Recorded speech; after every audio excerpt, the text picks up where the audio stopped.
ঢাকা কেন্দ্রীয় কারাগার, এটাকে বলা হয় ফাঁসির মঞ্চ। আর এই দেখেন আমরা এখানে কাজের জন্য আসলাম। চারিদিক কীরকম অন্ধকার আমরা আপনাদেরকে দেখাচ্ছি।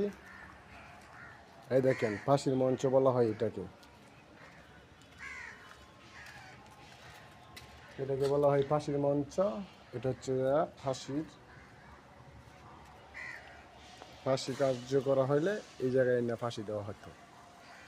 এটা এখনো বন্ধ আছে। আসেন এদিকে আসেন, আপনাদেরকে দেখাই। এটা এখন বন্ধ আছে। এই দেখেন কেন্দ্রীয় কারাগার। আর এখন আমরা যে এটার ভিতরে ঢুকতেছি, এই দেখেন উপর তার কাটার বেড়া আছে, ঠিক আছে। এটার ভিতরে যত দুর্দর্শ আসামি ছিল তারা থাকতো এটার ভিতরে। এটাকে বলা হয় কেন্দ্রীয় কারাগার।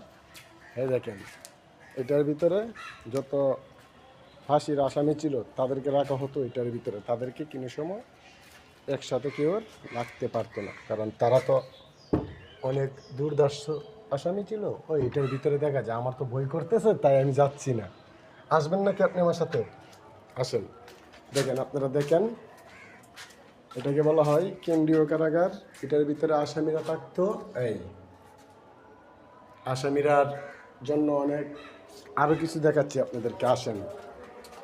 আসেন আমাদের সাথে।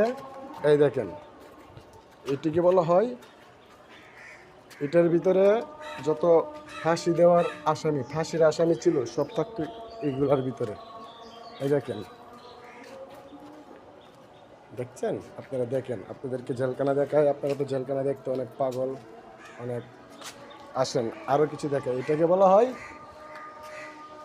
ঢাকা কেন্দ্রীয় কারাগার। আপনারা আরও আছে, সবে তো শুরু।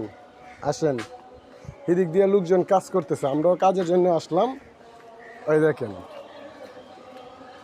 এদিক দিয়া যাবো আমরা হেঁটে। আর এটাকে বলা হয় ফাঁসির মঞ্চ। ফাঁসির মঞ্চ আপনাদেরকে দেখাইলাম। দেখেন এটাকে বলা হয় কেন্দ্রীয় কারাগার। এটার ভিতরে আসামিরা ঘোরাঘুরি করতো। আসামিদেরকে ছাড়লে অনেক কিছু দেখাচ্ছি আপনাদেরকে। এটা হচ্ছে গোসলখানা। আর এই দিক দিয়ে দেখেন, এটা হচ্ছে গোসলখানা। আপনাদেরকে ওখানে যেটা দ্বারা নিয়ে যাচ্ছি, এটাকে বলা হয় গোসলখানা।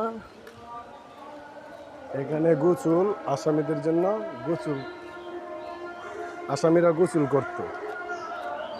এইগুলা ভেঙে টেঙে ওখানে কি আর আগের মতো আছে? আপনাদেরকে দেখে বিনোদন দেওয়া যাবে এরকম কোনো কিছু আমার কাছে মনে হয় না। এটা অনেক বড় জেলখানা, ঠিক আছে।